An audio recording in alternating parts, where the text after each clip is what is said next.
रहीम अस्सलाम वालेकुम। आज हम बायोलॉजिकल बेसिस ऑफ बिहेवियर या ब्रेन एंड बिहेवियर का सेकंड लेक्चर देखेंगे। इसको स्टार्ट करते हैं। इस लेक्चर के अंदर हम एक्शन एक्शन पोटेंशियल की बात करेंगे कि बेसिकली न्यूरॉन के अंदर कैसे कम्युनिकेशन हो रही होती है। तो हमारा जो टॉपिक है आज का, स्टार्ट करते हैं। जो हेडिंग है पहली हमारी, the neural impulse using energy to send information. जो हमारी एक न्यूरॉन से दूसरे न्यूरॉन में इंफॉर्मेशन जानी होती है ना, वो बेसिकली न्यूरल इम्पल्स के थ्रू जा रही होती है। इसको वो बेसिकली एक लहर होती है, आप ये कह सकते हैं कि एक पल्स होती है जो इस कम्युनिकेशन को लेके जा रही होती है, मैसेज को लेके जा रही होती है। तो देखते हैं ये कैसे हो रहा होता है process. What happens when a neuron is stimulated. जब न्यूरॉन को एक स्टिमुलेट किया जाता है या स्टिमुलस दिया जाता है या वो उसको कोई इन्फॉर्मेशन मिलती है तो क्या होता है। What is the nature of the signal, the neural impulse. उस सिग्नल की नेचर क्या होती है। That moves through the neuron, जो न्यूरॉन मतलब मूव कर रहा होता है।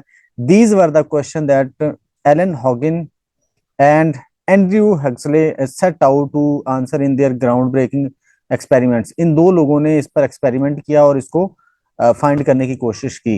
अच्छा, why did they choose to work with squared axon। squared axon का मतलब ये है कि उन्होंने एक आप कह सकते हैं कि एक फिश को लिया था, उसके अंदर उन्होंने क्या किया, एक्सपेरिमेंट किया उसके एक्सॉन पर, रिमूव करके देखा उसको, एक्सॉन को ना।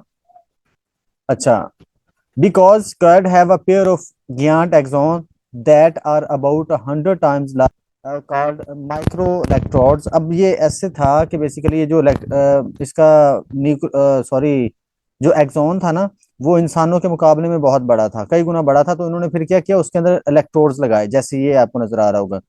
इलेक्ट्रोड्स लगाए उसके अंदर एक्टिविटी को क्या करने के लिए, स्टडी करने के लिए कि किस तरह से बेसिकली उसके अंदर एक्टिविटी हो रही होती है। अच्छा, उसके बाद by using the microelectrode to record the electrical activity in the individual neuron, Hodgkin and Huxley were able to unravel the mystery of the neural impulse। फिर उन्होंने फिर क्या किया, इस मिस्ट्री को उन्होंने सॉल्व कर लिया और उनको पता चल गया कि बेसिकली ये कैसे अमल कर रही होती है या काम कर रही होती है, परफॉर्म कर रही होती है। अच्छा, उसके बाद the neuron at rest, Hodgkin and Huxley learned that the neural impulse is a complex electrochemical reaction। ये जो न्यूरल इम्पल्स होती है ना, बेसिकली उनका कहना था कि ये एक कम्प्लेक्स इलेक्ट्रोकेमिकल रिएक्शन होता है। Both inside and outside the neuron are fluids containing electrically charged atoms. जो कि उस न्यूरॉन की मेम्ब्रेन के ना इनसाइड और आउटसाइड मौजूद होते हैं, जिनको आयंस बोला जाता है। इलेक्ट्रिकली चार्ज्ड एटम्स और न्यूक्लियर मॉलिक्यूल्स मौजूद होते हैं, जिनको आयंस बोला जाता है। Positively charged sodium and potassium ions and negatively charged chloride ions flow back and forth across the cell membrane. उसमें मौजूद होते हैं बेसिकली पोटाशियम और सोडियम, इसके साथ साथ क्लोरीन आयन, जो कि उसके अंदर या बाहर जाते हैं मेम्ब्रेन के। But they do not cross at the same time. लेकिन वो दोनों ना एक ही टाइम पे क्रॉस नहीं कर सकते। पहले एक या तो बाहर आएगा, फिर उसके बाद दूसरा अंदर जाएगा, या पहले एक जो आयन है वो अंदर जाएगा, फिर दूसरा बाहर निकलेगा, ऐसे होगा। अच्छा, उसके बाद the difference in flow rates leads to a slightly higher concentration of negatively charged ions inside the cell. अब वो कहते हैं कि इनमें जो डिफरेंस होता है ना, वो क्या करता है, हायर कंसंट्रेशन होता है नेगेटिवली चार्ज की। जो नेगेटिव चार्ज होते हैं ना, उसकी जो मेम्ब्रेन की इनसाइड होती है, यानी कि अंदर वाली साइड होती है, वहां पर नेगेटिवली चार्ज आयंस मौजूद होते हैं ज्यादा। वहां पर आप कह सकते हो कि ज्यादा नेगेटिव चार्ज होता है। अच्छा, the resulting voltage means that the neuron at rest is a टिनी battery. अब वो कहते हैं कि जब वो न्यूरॉन जो है ना रेस्ट की हालत में होता है ना, तो वो एक छोटी सी बैटरी के फॉर्म में होता है। A store of the potential energy, जिसको मतलब कि आप कह सकते हैं वो जो बैटरी होगी उसके अंदर पोटेंशियल एनर्जी स्टोर होगी। जब बेसिकली हमारे पास बैटरी होती है तो वो उसमें भी क्या होता है, हमारे पास करंट होता है, या आप कह सकते हैं इलेक्ट्रिकल एनर्जी होती है। The resting potential of a neuron is its stable negative charge when the cell is inactive. Resting potential का मतलब क्या होता है, इसको आगे जाके भी क्लियर करेंगे। कहता है कि जब नेगेटिवली चार्ज आयंस इनएक्टिव होते हैं ना, तो उस वक्त क्या होता है, वो बेसिकली रेस्ट की हालत में होता है। जी, ये बेसिकली सेल मेम्ब्रेन है आपकी न्यूरॉन की मेम्ब्रेन। ठीक है, जो कि कैसे वर्क करती है इसके इनसाइड ये अंदर वाली साइड है, यहाँ पर पोटाशियम आयन ज्यादा होंगे, सोडियम आयन कम होंगे, ठीक है, और बाहर वाली साइड पे सोडियम आयन ज्यादा होते हैं, ठीक है, और अंदर वाली साइड पे नेगेटिव चार्ज होता है, बाहर वाली साइड पे पॉजिटिव चार्ज होता है, ठीक है। ये इस तरह से होती है मेम्ब्रेन, ये याद रखिएगा कि अंदर वाली साइड पे नेगेटिव चार्ज होता है और अंदर पोटाशियम आयंस होते हैं, जबकि बाहर सोडियम आयन और क्लोरीन आयन ज्यादा होते हैं। बाहर पॉजिटिव चार्ज होता है, अंदर नेगेटिव चार्ज होता है। अब ये एक बेसिकली थोड़ा सा इंट्रोडक्शन था, इसको अब डिटेल में हम अंडरस्टैंड करने की कोशिश करते हैं यहाँ पर, थोड़ा सा मजीद इसको ना पीछे जाकर, या आप कह सकते हैं जो इसके बेसिक कॉन्सेप्ट्स है उसको अंडरस्टैंड करते हैं, फिर ये आपको ज्यादा बेहतर वे में समझ आ जाएगा। एक्शन पोटेंशियल, सबसे पहले हम देखेंगे कि पोटेंशियल क्या होता है। What is meant by potential in a neuron? Potential means typically refers to the electrical potential difference. जो इलेक्ट्रॉन सॉरी न्यूरॉन के अंदर जो इलेक्ट्रिकल चार्ज का जो डिफरेंस होगा ना, उसको बोलेंगे इलेक्ट्रिकल पोटेंशियल डिफरेंस, इसको बोलते हैं बेसिकली पोटेंशियल। अच्छा, अब इसका दूसरा नाम क्या है? Or voltage across the cell. जो सेल के अंदर वोल्टेज होंगे ना, उसको बोलते हैं पोटेंशियल, ठीक है, वो पोटेंशियल होगा मेम्ब्रेन के अंदर। ये टाइप्स ऑफ पोटेंशियल, दो तरह के पोटेंशियल होते हैं, एक होता है रेस्टिंग पोटेंशियल और एक होता है एक्शन पोटेंशियल। एक रेस्टिंग पोटेंशियल और दूसरा एक्शन पोटेंशियल। पोटेंशियल क्या होता है? यानी कि सेल के अंदर या मेम्ब्रेन के अंदर जितने वोल्टेज मौजूद होंगे ना, उसको पोटेंशियल कहते हैं, या उसमें से जितने वोल्टेज गुजर रहे होंगे उसको पोटेंशियल बोलेंगे। ये दो तरह के होते हैं, एक होता है रेस्टिंग पोटेंशियल, एक होता है एक्शन पोटेंशियल। रेस्टिंग पोटेंशियल क्या होता है? The resting potential refers to the steady state voltage difference across the cell membrane of a neuron when it is not actively transmitting signals। Resting का आपको नाम से भी पता चल रहा है कि जब कोई चीज रेस्ट की हालत में होगी ना, तो हम उसको बोलते हैं रेस्टिंग सिचुएशन या रेस्टिंग स्टेट।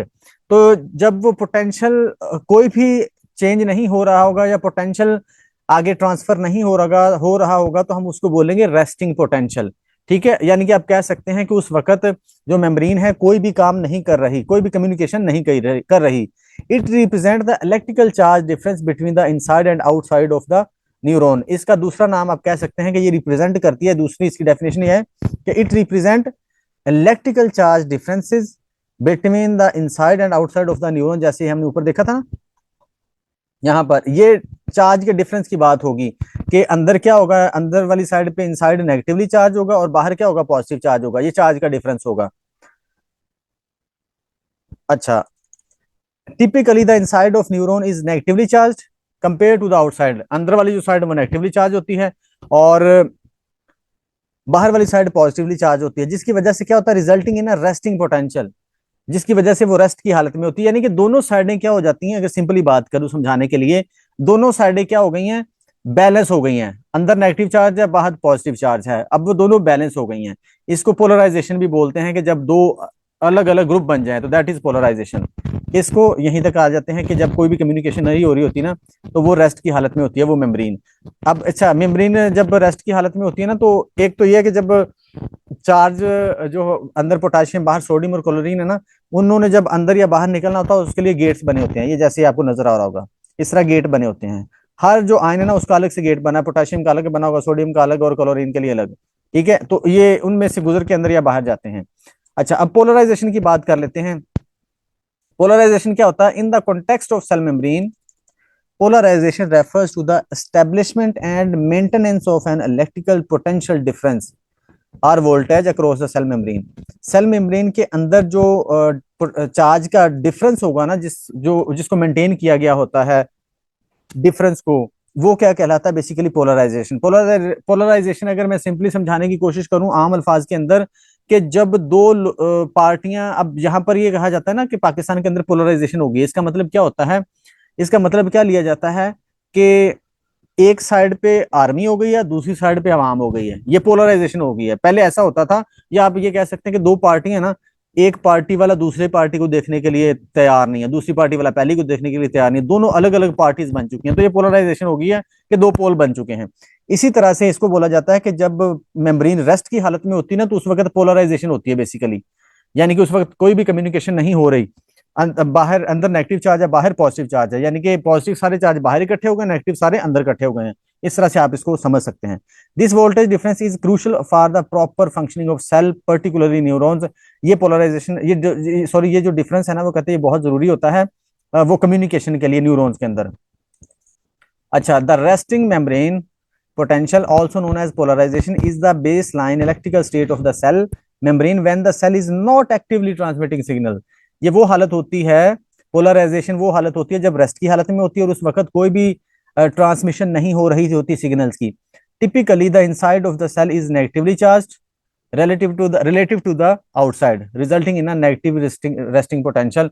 और वो कहते हैं जो अंदर वाली साइड होती है वो नेगेटिवली चार्ज होती है बाहर के मुकाबले में, इसलिए वो फिर क्या होता है, उसको नेगेटिवली रेस्टिंग पोटेंशियल बोलते हैं। नेगेटिव रेस्टिंग पोटेंशियल, जब वो रेस्ट की हालत में होगी तो उसको नेगेटिव रेस्ट पोटेंशियल बोलते हैं, याद रखिएगा। अच्छा, अब यहाँ पर एक और इंपॉर्टेंट चीज है, इसको बोलते हैं, इसका कॉन्सेप्ट है परमेबिलिटी। परमियाबिलिटी ये क्या होता है? The permeability of a membrane is the property of a membrane by virtue of which it allows only selective substance to pass through it। जब मेम्ब्रेन है ना, मेम्ब्रेन के जो गेट ओपन होते हैं ना, यानी कि जब कम्युनिकेशन हो रही होती है तो उस वक्त उसने मखसूस आयंस को गुजरने देना है, यानी कि पोटाशियम, क्लोरीन या सोडियम में से किसी मखसूस आयंस को गुजरने देगी। वो जो गुजरने का अमल है ना, यानी कि मखसूस आयंस को गुजरने देना और मखसूस को नहीं, कुछ को गुजरने देना कुछ को ना गुजरने देना, दैट इज परमिएबिलिटी। ठीक है, दोबारा पढ़ता हूं, membrane of by which of it allows only selective substance to pass through it. ये मेम्ब्रेन ने तय करना होता है कि मैंने किसको गुजरने देना किसको नहीं गुजरने देना, दैट इज परमेबिलिटी। ये उसकी ability to select the ions होता है। The selection is based on the various factors like, अब ये जो सिलेक्शन होती है ना, कैसी होती है कि किन आयंस को गुजरने देना किन को नहीं देना, ये वेरियस फैक्टर्स पर मुश्तमिल होती है या वेरियस फैक्टर्स पर बेस कर रही होती है, like size, charge, solubility and saturation. The membrane is permeable to potassium at rest because many channels are open. जब वो रेस्ट की हालत में होती है ना, तो उस वक्त मेम्ब्रेन का जो पोटाशियम गेट होता है ना, ऐसा वो गेट या वो चैनल जो पोटाशियम के लिए मखसूस होता है वो खुला होता है और पोटाशियम आयन निकल सकते हैं उसमें से, यानी कि परमेबल होती है मेम्ब्रेन उस वक्त पोटाशियम आयन के लिए। अच्छा, अब आ जाते हैं एक्शन पोटेंशियल की डेफिनेशन। रेस्टिंग पोटेंशियल हमने देख लिया, पोलराइजेशन देख लिया हमने, परमेबिलिटी देख ली। पोलराइजेशन क्या होता है? जब रेस्ट की हालत में होगी तो एक साइड पे पॉजिटिव आयन, एक साइड पे नेगेटिव आयन होंगे। ठीक है, यानी कि आप कह सकते हैं डिफरेंस होगा उनका, या आप कह सकते हैं तकसीम होगी चार्जेस की, तो वो पोलराइजेशन है। और परमेबिलिटी कि किस आयन को गुजरने देना किसको नहीं गुजरने देना। अब आ जाते हैं एक्शन पोटेंशियल। ये क्या होता है? The action potential is a rapid temporary change in the membrane potential that occurs in a response to a depolarizing stimulus। ये वो एक्शन होता है या वो एक्टिविटी होती है जिसमें क्या होता है? रैपिड चेंज आता है मेम्ब्रेन के अंदर, रैपिड चेंज आता है मेम्ब्रेन के अंदर in the response to a depolarizing stimulus. ऐसा स्टिमुलस जो उसको डीपोलराइज कर देता है, ऐसा स्टिमुलस जब दिया जाता है जो उसको डीपोलराइज कर देगा, तो उस वक्त एक रैपिड चेंज आएगा मेम्ब्रेन के अंदर, उसको एक्शन पोटेंशियल बोलते हैं। अच्छा, it is all or nothing event, it is all or nothing event that propagates along the neuron's membrane. ये ऑल और नथिंग होता है, यानी कि या तो होगा या नहीं होगा सेल की मेम्ब्रेन में, allowing for long distance transmission of signals, जिसमें सिग्नल्स की ट्रांसमिशन होती है। अच्छा, आगे आते हैं, मैं आपको एक दफा दिखाई दूं एक्शन पोटेंशियल। ये है एक्शन पोटेंशियल सारा। पहले क्या था? रेस्ट की हालत में थी, यहां पर मेम्ब्रेन -70 पे रेस्ट की हालत में थी।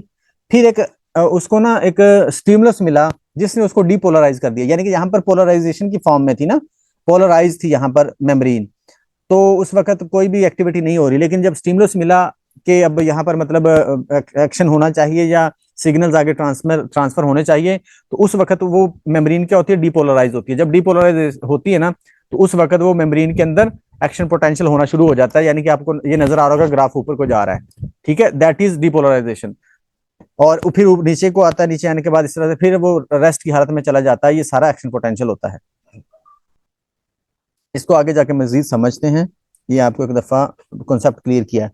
अच्छा, when a neuron receives a strong enough depolarising stimulus, जब ऐसा स्टिमुलस जो उसको डीपोलराइज कर दे, जो उसको हिला दे, यानी कि उसको मजबूर कर दे एक्शन करने पर, such as graded potential and reaches a threshold level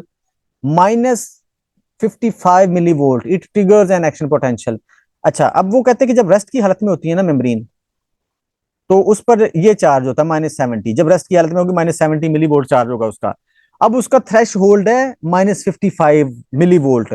जैसे ही वो स्टिमुलस जो मिलेगा ना उसको, जैसे ही वो स्टिमुलस उसको मजबूर कर देगा, उस स्टिमुलस के अंदर इतनी पावर होगी कि वो उसको -55 तक ले जाए। जैसे ही -55 को टच करेगा तो ये वाला अमल हो जाएगा, ये वाला ये एक्शन हो जाएगा, यानी कि ग्राफ फौरन से ऊपर जाएगा, उसके अंदर एक्टिविटी हो जाएगी। ठीक है, ये बेसिकली थ्रेश होल्ड है इसका -55 वोल्ट के। जब जैसे ही स्टिमुलस को कोई ऐसा मिलेगा जो इसको खींच के -55 तक ले जाए, जैसे ही -55 को वो टच करेगा तो उसमें फिर वो लाजमी तौर पर ये एक्शन पोटेंशियल होगा, यानी कि ये एक्टिविटी होगी जो ग्राफ वाली आपको नजर आ रही है। अच्छा, उसके बाद neuron communicate with each other via electrical signals known as action potential. और ये एक्शन पोटेंशियल के जरिए ही न्यूरॉन क्या कर रहे होते हैं, एक दूसरे के साथ कम्युनिकेट कर रहे होते हैं।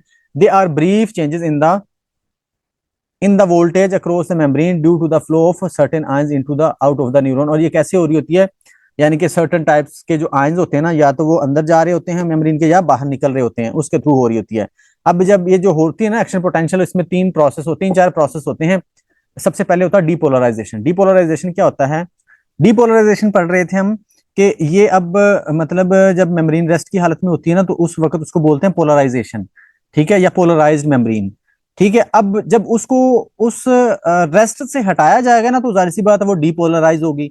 अच्छा, वो कहते हैं कि ये जो डीपोलराइजेशन होती है ना, इसको रेस्ट की हालत से जब हिलाया जाता है, जब कोई स्टिमुलस ऐसा होता है जो उसके थ्रेशोल्ड को टच करता है, जो -55 वोल्ट है, मिली वोल्ट है, इसको जैसे टच करेगा तो वो डीपोलराइज हो जाएगी, यानी कि रेस्ट से हट जाएगी, मूवमेंट शुरू कर देगी वो। ठीक है, उसमें एक्शन शुरू हो जाएगा। तो उस एक्शन को बोलेंगे डीपोलराइजेशन। जैसे ग्राफ ऊपर जाएगा, जब ग्राफ ऊपर जा रहा है ना, तो दैट इज डीपोलराइजेशन। अच्छा, जब डीपोलराइजेशन होती है तो उस वक्त क्या हो रहा है, the membrane potential rapidly increase as voltage gated sodium channels open. जब डीपोलराइजेशन होगी ना, तो सोडियम चैनल्स ओपन हो जाते हैं, याद रखिएगा। ये चीज है जो अक्सर मतलब पूछी होती है क्वेश्चंस के अंदर, कि जब डीपोलराइजेशन हो रही होती है उस वक्त कौन सा चैनल ओपन होता है, सोडियम गेट या कौन सा गेट ओपन होता है, वो सोडियम गेट होता है, याद रखिएगा। अलाउइंग एन इनफ्लक्स, या इनफ्लक्स का मतलब होता है entry of sodium ions into the neuron, so charge will B negatively outside and positive inside. तो वो सोडियम आयन जो होगा ना, जैसे ये है, ये जो सोडियम आयन बाहर है ना, ये गेट खुल जाएगा तो सोडियम आयन अंदर जाना शुरू हो जाएंगे। जैसे ही अंदर जाएंगे तो ये चार्ज बदल जाएगा। पहले बाहर अंदर नेगेटिव था, उस सोडियम आयन के अंदर जाने के बाद वो पॉजिटिव हो जाएगा और बाहर नेगेटिव हो जाएगा, यानी कि चार्ज जो है ना वो उलट हो जाएगा। नेगेटिवली नेगेटिव आउटसाइड, बाहर पहले पॉजिटिव था, जैसे सोडियम आयन अंदर जाना शुरू होंगे तो बाहर नेगेटिव हो जाएगा और अंदर पॉजिटिव हो जाएगा। This causes this causes are rapid and substantial depolarization of membrane potential. ये कॉज करती है इस, वो कहते हैं कि जो रैपिड एक्शन होगा ना, इसको कॉज करेगा। Reversing it's polarity, reversing it's polarity in resting potential, in resting potential charge is -70 millivolt, but for depolarization threshold charge is -55। वो कहते हैं जब रेस्ट की हालत में होती है तो चार्ज -70 मिलीवोल्ट होगा, और जब मतलब डिपोलराइजेशन होगी तो उस वक्त उसका चार्ज क्या होगा, -55 थ्रेश होल्ड वाला, यानी कि जैसे इसको टच करेगी तो डिपोलराइजेशन हो जाएगी। मीन्स, इसका मतलब क्या है, means when charge decreases to -55 millivolt then action potential generated। जैसे ही इस थ्रेशोल्ड को टच करेगा वो स्टिमुलस या वो एनर्जी, तो वो फिर फौरन से क्या हो जाएगा, उसमें एक्शन शुरू हो जाएगा, उसमें उसने परफॉर्म करना शुरू कर देना है। डिपोलराइजेशन फिर होगी ही होगी जब एक दफा थ्रेशोल्ड को टच कर लिया। अगर थ्रेशोल्ड को टच नहीं किया तो डिपोलराइजेशन नहीं होगी। अच्छा, अब ये हो गया, ये इस तरह से चैनल बने होते हैं सब तमाम, यानी कि गेट्स बने होते हैं मेम्ब्रेन में। अच्छा, अब आ जाते हैं रिपोलराइजेशन। डिपोलराइजेशन के बाद एक और चीज होती है रिपोलराइजेशन, आपको दूसरी तरफ नजर आ रही होगी, वो जो लहर है ना या ग्राफ है उसके दूसरी साइड पे रिपोलराइजेशन नजर आती है। इसको देखते हैं ये क्या होता है repolarization. Repolarization refers to the process in which the membrane potential of a cell returns to its resting state after depolarization. जब डिपोलराइजेशन होगी ना, तो उसके बाद जारी सी बात है उसने वापस अपनी असल हालत में भी तो आना है ना। तो जब वो रेस्ट की हालत में आ रही होगी तो वो दैट इज रिपोलराइजेशन। जैसे मिसाल के तौर पर, जब हमें गुस्सा आता है ना, तो हमारा जो पारा फौरन से हाई हो जाता है, गुस्से में हमारा पारा क्या होता है, हाई होता है। जैसे ये आपको ग्राफ नजर आ रहा है। अच्छा, वो जब हमारा गुस्से में पारा हाई होता है ना, तो दैट इज डीपोलराइजेशन। ठीक है, हम नॉर्मल थे, अचानक किसी बात पे गुस्सा आया तो डीपोलराइज हुए हम। हम हमारा पारा हाई हो गया। उसके बाद जब पारा थोड़ा सा टाइम गुजरता है तो पारा आहिस्ता आहिस्ता नीचे आना शुरू होता है, तो उसको बोलते हैं रिपोलराइजेशन, यानी कि हम अपनी नॉर्मल हालत में आने की कोशिश करते हैं तो उसको बोलते हैं रिपोलराइजेशन। ये मतलब वो एंगर वाली या गुस्से वाली मिसाल से आपको समझाने की कोशिश कर रहा हूँ। जब पारा हाई होता है तो जाहिर सी बात है ऊपर जाता है ना ग्राफ, और जब फिर हम मतलब कूल होते हैं, थोड़ा सा गुस्सा ठंडा होता है, तो फिर नीचे आना शुरू कर देते हैं। वो जो नीचे आने का अमल, that is repolarisation. After reaching its peak, जब वो पीक पे पहुंच जाता है ना positive potential, the voltage gated sodium channels close. फिर जब वो पीक पे चला जाएगा ना तो वो सोडियम चैनल, अब ये रिपोलराइजेशन का अमल है कि जैसे ही ये वाला ना पीक पे जाएगा ना तो सोडियम आयन बंद हो, सोडियम आयन वाला जो गेट है वो बंद हो जाएगा, सोडियम आयन वाला गेट बंद होगा। End voltage gated potassium channels open, फिर पोटाशियम वाले क्या हो जाते हैं, गेट ओपन हो जाते हैं। This allows potassium ions to exit the neuron, फिर न्यूरॉन से वो क्या होना शुरू हो जाते हैं, potassium ion exit, leading to repolarization of the membrane potential, restoring it to its negative resting state. वो फिर इसको वापस अपनी नेगेटिव रेस्टिंग स्टेट के अंदर लेके जा रहा होता है जब पोटाशियम आयन बाहर निकलना शुरू हो जाते हैं। पहले सोडियम आयन अंदर आए थे तो फिर चार्ज बदल गया था, तो फिर जब उसको अपनी नॉर्मल हालत में लेके आना तो फिर पोटाशियम आयन बाहर निकलना शुरू हो जाता है जब रिपोलराइजेशन हो रही होती है। याद रखिएगा, डिपोलराइजेशन के अंदर सोडियम गेट खुलते हैं और चार्ज अंदर पॉजिटिव बाहर नेगेटिव हो जाता है, और जब रिपोलराइजेशन होती है तो फिर पोटाशियम के गेट खुलते हैं, वो जो पोटाशियम बाहर निकलना शुरू हो जाता है तो फिर वही वाली जो नॉर्मल हालत आ जाती है उसकी नेगेटिव रेस्टिंग स्टेट। अच्छा, उसके बाद है जी, when charge exit from inside to outside then charge will be negative inside and positive outside, यानी कि वही वाला सेम हो जाएगा कि फिर वही वाली पहले वाली हालत जो होती है रेस्टिंग की हालत, कि अंदर नेगेटिव होता है और बाहर पॉजिटिव हो जाता है। अच्छा, उसके बाद एक और चीज आ जाती है, हाइपर पोलराइजेशन। एक तो हुई डिपोलराइजेशन, पारा हाई हुआ, उसके बाद पारा हमारा मतलब कम हो गया, ठंडा हो गया, तो रिपोलराइजेशन हो गई। लेकिन एक और कैफियत होती है, उसको बोलते हैं हाइपर पोलराइजेशन। वो क्या होती है हाइपर पोलराइजेशन? अच्छा, ये सारी न्यूरॉन के अंदर की मैं आपको सारी स्टोरी सुना रहा हूँ, ये वाला ये सारा प्रोसेस एक्शन पोटेंशियल वाला। अच्छा, hyperpolarization refers to a change in the membrane potential of a cell in which the potential becomes more negative, ज्यादा ही नेगेटिव हो जाएगा, और further from the resting potential, जो रेस्टिंग पोटेंशियल है ना उससे भी आगे चला जाएगा वो।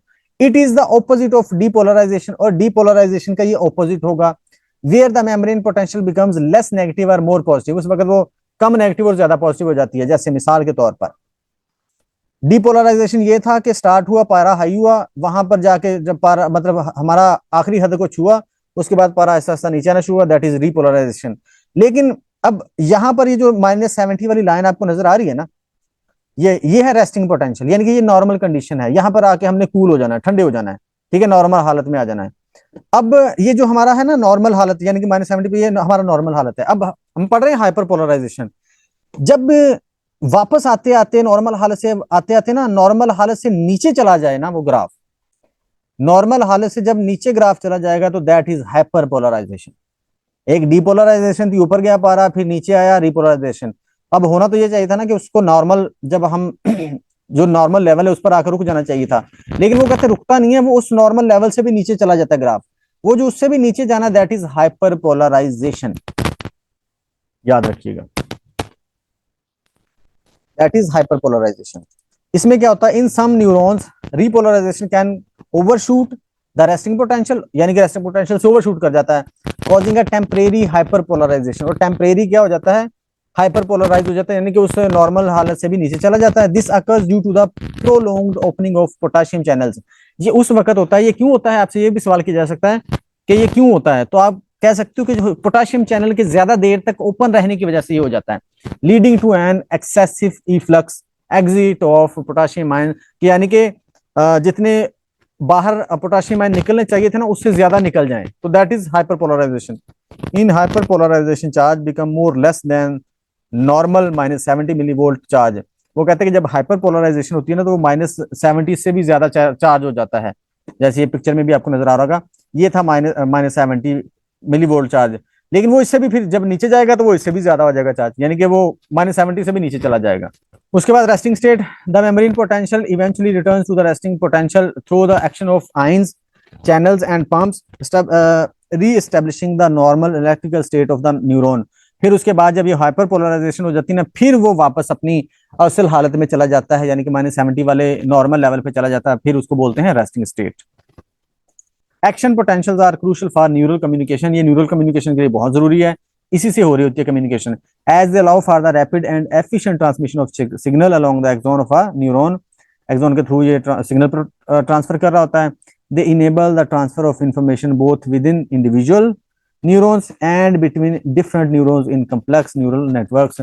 ये जो एक्शन पोटेंशियल ना सिर्फ न्यूरॉन के अंदर इंफॉर्मेशन को मतलब कि ट्रांसफर करने के काम आता है, बल्कि एक दूसरे के साथ भी, यानी कि न्यूरॉन से न्यूरॉन भी ट्रांसफर करने में अपना रोल प्ले कर रहा होता है थ्रू नेटवर्क्स। हमारी नॉर्मल हालत होती है -70 मिलीवोल्ट, यानी कि ये नॉर्मल लेवल है, और थ्रेश होल्ड होता है -55, यानी कि जो भी एक्टिविटी या स्टिमुलस मिलेगा ना, अगर उसने एक दफा थ्रेश होल्ड को टच कर लिया तो फिर ये इसके अंदर एक्टिविटी होनी ही होनी है, यानी कि डीपोलराइजेशन होगी, फिर रीपोलराइजेशन होगी, फिर उसके बाद हाइपरपोलराइजेशन होगी, फिर नॉर्मल स्टेट में रेस्टिंग स्टेट में आएगा। अब इसको थोड़ा सा अगर आपने देखना हो या ये डायग्राम के अंदर आपको नजर आ, डीपोलराइजेशन का मतलब क्या होगा, सोडियम आयन ओपन हो जाते हैं, ठीक है, उसके बाद रिपोलराइजेशन के अंदर सोडियम आयन बंद हो जाते हैं और पोटेशियम आयन चैनल खुल जाते हैं। उसके बाद हाइपरपोलराइजेशन के अंदर क्या होता है, voltage gated potassium channels remain open, potassium channel open रहते हैं, इसलिए फिर हाइपरपोलराइजेशन होती है। अब आ जाते हैं कि जो एक्शन पोटेंशियल जनरेट कैसे होता है, उसको देख लेते हैं। During the resting state, during the resting state the membrane potential arises because the membrane is predominantly permeable to potassium ion, potassium ion के लिए वो परमिएबल होती है, यानी कि पोटेशियम का गेट ओपन होता है। And action potential begins at the axon hillock at a result of depolarization, depolarization के नतीजे में क्या होता है, एक्शन पोटेंशियल होता है। During depolarization voltage gated sodium ion channel open, वही वाली सोडियम चैनल ओपन होते हैं, सोडियम आयन अंदर जाना शुरू हो जाते हैं, ठीक है, फिर अंदर पॉजिटिव और बाहर नेगेटिव। जब वो रिपोलराइजेशन होती है तो फिर क्या होता है कि वही वाली बात, पोटेशियम आयन का जो गेट है वो खुल जाता है, पोटेशियम आयन बाहर निकलना शुरू हो जाते हैं, फिर चार्ज इक्वल हो जाता है, यानी कि अंदर नेगेटिव बाहर पॉजिटिव हो जाता है। If a threshold potential is reached then the action potential is produced, अगर वो मतलब थ्रेश होल्ड को छूता है ना आपका वो चार्ज, यानी कि वो स्टिमुलस, तो फिर वो जनरेट हो जाता है और वो ग्राफ ऊपर को जाता है।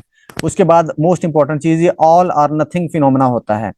ये जो एक्शन पोटेंशियल है ना, ऑल और नथिंग फिनोमेना होता है। ऑल और नथिंग का मतलब क्या होता है, the neural impulse is all or nothing proposition like firing a gun.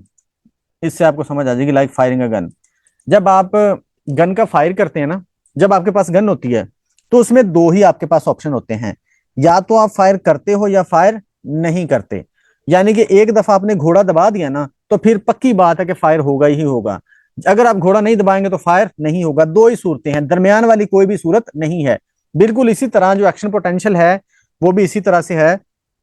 अब वो जो मैंने घोड़े वाली मिसाल दी, यानी कि बंदूक का घोड़ा आप दबाएंगे तो गोली चल जाएगी, ऐसा तो नहीं होता ना कि जो है घोड़ा पूरा दबाएंगे तो गोली चलेगी, ऐसा नहीं होता। अगर आपने थोड़ा सा भी घोड़े को दबा दिया ना तो गोली चली जानी है।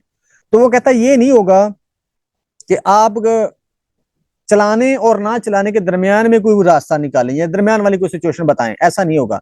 एक दफा घोड़ा दबा दिया तो गोली चलनी ही चलनी है। हाँ, अगर आप घोड़ा नहीं दबाएंगे तो गोली नहीं चलेगी। इसी तरह से एक्शन पोटेंशियल है, वो कहते हैं एक दफा जब ये स्टार्ट हो गया ना तो फिर इसने होना ही होना है, या तो ये नहीं होगा या फिर होगा, दरमियान वाली सिचुएशन कोई नहीं है। ये नहीं हो सकता कि थोड़ा सा एक्शन पोटेंशियल हुआ उसके बाद रुक गया, ऐसा नहीं होगा। एक दफा जब ये स्टार्ट हो गया तो उसके बाद ये रुकेगा नहीं, ये होके ही रहेगा। That is all or nothing, या होगा या नहीं होगा। You can't half fire a gun, वो कहता है आप हाफ फायर नहीं कर सकते। The same is true of neurons firing of action potential, इसी तरह से एक्शन पोटेंशियल वाली बात है। Either a neuron fires or it doesn't, या फायर करेगा या नहीं करेगा, and its action potentials all are all the same size, और ऐसे ही होता है। That is weaker stimuli do not produce smaller action potential and stronger stimuli do not evoke larger action potential। वो कहते हैं कि इन सब का साइज सेम ही होगा। सेम का मतलब ये होगा कि ये नहीं होगा कि अगर कम स्टिमुलाई वीक स्टिमुलाई होगा तो एक्शन पोटेंशियल भी वीक सा होगा, और स्ट्रॉन्ग स्टिमुलस होगा तो एक्शन पोटेंशियल भी स्ट्रॉन्ग होगा। नहीं, एक एक्शन पोटेंशियल जब एक दफा स्टार्ट हो गया ना तो उसने होना ही होना, और सेम ही प्रोसेस में होगा और सेम स्ट्रेंथ में होगा। कम या ज्यादा या वीक या स्ट्रॉन्ग नहीं होगा। एक्शन पोटेंशियल या होगा या नहीं होगा। Once the cell has been depolarized, the voltage gated sodium ion open begins to close. The positive potential inside the cell causes voltage। वही वाली बात है, पोटेशियम सोडियम आयन खुल जाएंगे, पोटेशियम आयन फिर बंद, मतलब डिपोलराइजेशन में सोडियम आयन खुलेंगे और रिपोलराइजेशन में पोटेशियम आयन गेट खुल जाएंगे। Typically repolarisation overshoots the resting potential, और ओवरशूट कर जाए तो फिर वही वाली बात हाइपरपोलराइजेशन हो जाती है। अच्छा, उसके बाद important aspects of the action potential is that it operates in an all or nothing manner, and this means that the neuron either, वही वाली बात, फायर करेगा या नहीं करेगा। Even though the action potential is all और none और nothing, all or nothing event, neurons can convey information about the strength of the stimulus, और ये न्यूरॉन मतलब कि वो कन्वे करते रहते हैं इंफॉर्मेशन किसकी, स्टिमुलस की स्ट्रेंथ की, कितनी स्ट्रेंथ का होगा। उसके बाद एक और इंपॉर्टेंट चीज है रिफ्रैक्टरी पीरियड। रिफ्रैक्टरी पीरियड भी ये अंडरस्टैंड करने के लिए जरूरी है। In the context of action potential, the refractory period refers to the period of time following the generation of an action potential during which the neuron is temporarily unresponsive to further stimulation। ये वो time होता है जब action potential हो रहा होता है ना, ये एक्शन पोटेंशियल के दौरान का टाइम होता है रिफ्रैक्टरी पीरियड। ये वो पीरियड होता है जब एक्शन पोटेंशियल हो रहा होता है ना, दैट इज रिफ्रैक्टरी पीरियड। यानी कि उस वक्त जो जब न्यूरॉन है ना पहले से बिजी है कि प्रोसेस करने में, तो कहते हैं कि जब एक प्रोसेस हो रहा है ना, यानी कि एक सिग्नल जब ट्रांसफर हो रहा है या एक्शन पोटेंशियल हो रहा है ना, तो उस वक्त कोई दूसरा मैसेज फौरन से उसको रिसीव नहीं करेगा। यानी कि न्यूरॉन या मेम्ब्रेन उस वक्त कोई और मैसेज या और स्टिमुलस को रिसीव नहीं करेगी जब तक वो पहला एक्शन पोटेंशियल कंप्लीट नहीं करती। तो जब वो इस पीरियड में होती है ना, जब वो एक्शन पोटेंशियल परफॉर्म कर रही है, ठीक है, उस वक्त कोई भी और मैसेज को वो रिसीव नहीं करती क्योंकि पहले ही वो बिजी है। तो that period is called refractory period.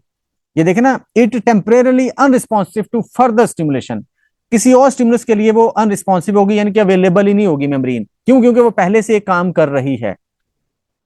ठीक है, जैसे अगर आपको एक असाइनमेंट कर रहे हैं, तो आपको आप कोई पूछे कि यार ये काम कर दोगे, तो आप कहते हो कि नहीं मैं अवेलेबल नहीं हूं क्योंकि मैं ऑलरेडी बिजी हूं।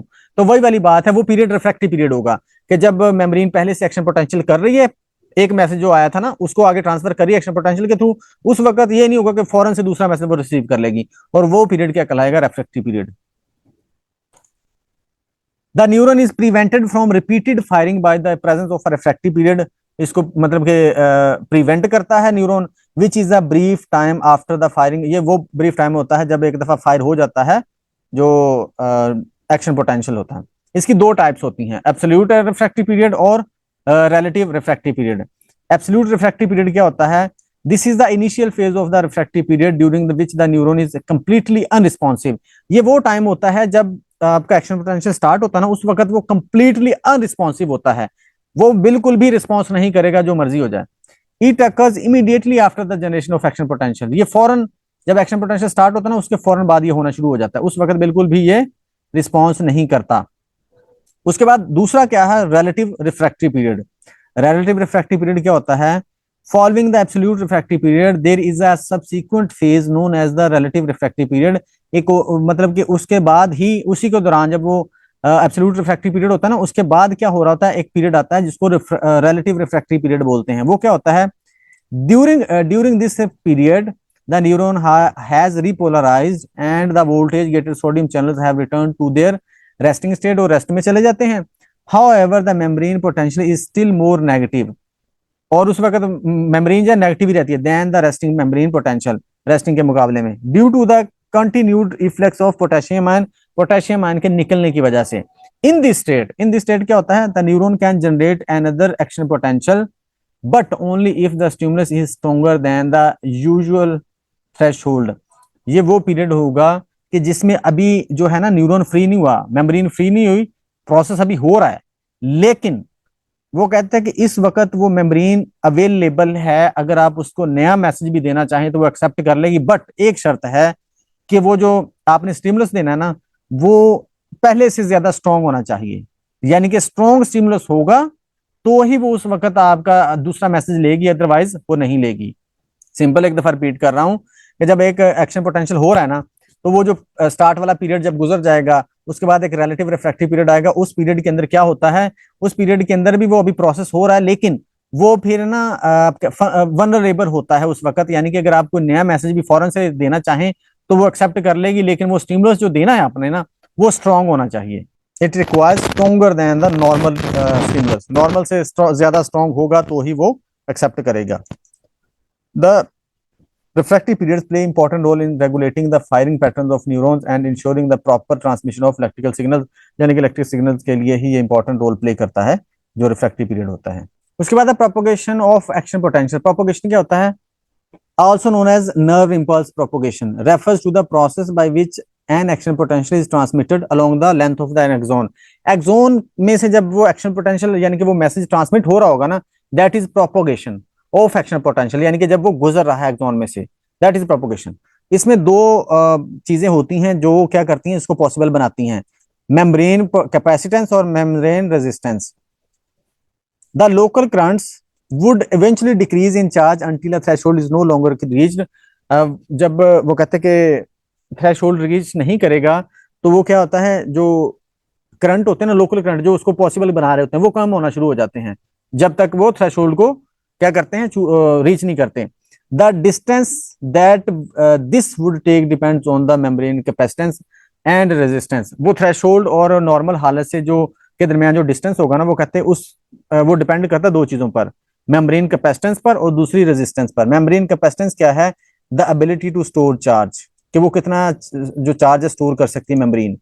अच्छा, membrane capacitance refers to the ability of the cell membrane to store electrical charge and is a fundamental property of neurons and other excitable cells। It plays a crucial role in the electrical signaling and integration of neural activity, जिसने electrical signal करवाना होता है और integrate करवाना होता है neural activity को। उसके बाद मेम्ब्रेन रेजिस्टेंस क्या होता है? Membrane resistance also known as membrane conductance refers to the property of the cell membrane that determines how ions can flow across it, कि कैसे वो फ्लो करेंगे, करेंगे या नहीं करेंगे, करेंगे तो कितने करेंगे, दैट इज मेमोरी रेजिस्टेंस। यानी कि मेम्ब्रेन कितने को अलाउ करती है, कितनों को अलाउ नहीं करती, क्या कितने रुकावट क्रिएट करती है, कितनी रुकावट क्रिएट नहीं करती, that is membrane resistance. Myelinated axon क्या होता है? माइलिनेटेड एक्सोन बेसिकली क्या होता है? ऐसे एक्सोन जिसके आसपास माइलिन शीट होती है मौजूद, दैट इज माइलिनेटेड एक्सोन। वो किस लिए होती है? ताकि वो एक प्रॉपर तरीके से क्या हो सके, कम्युनिकेशन हो सके और वो आसपास की चीजें उसको मुतासर ना कर सके, ताकि कम्युनिकेशन में प्रॉब्लम ना आए। ठीक है। और आपने देखा होगा नोड्स ऑफ रेनवियर मौजूद होते हैं जब हम न्यूरॉन की बात करते हैं, तो जो एक्सोन होता है ना उसमें इस तरह से क्या होते हैं, ये गैप से होते हैं, इनको बोलते हैं नोड्स ऑफ रेनवियर, और यहीं पर क्या होते हैं, चैनल्स होते हैं। तो ये बेसिकली क्या करती है, ये वो जो एक्शन पोटेंशियल होता है ना, यानी कि वो जो आपका क्या हो रहा होता है, पैगाम आगे जा रहा होता है, ये वाले जो गैप्स होते हैं ये अपना रोल प्ले करते हैं एक जगह से दूसरी जगह पहुंचाने के लिए। जी, यहां तक कोई क्वेश्चन? आज का लेक्चर हमारा इतना ही है।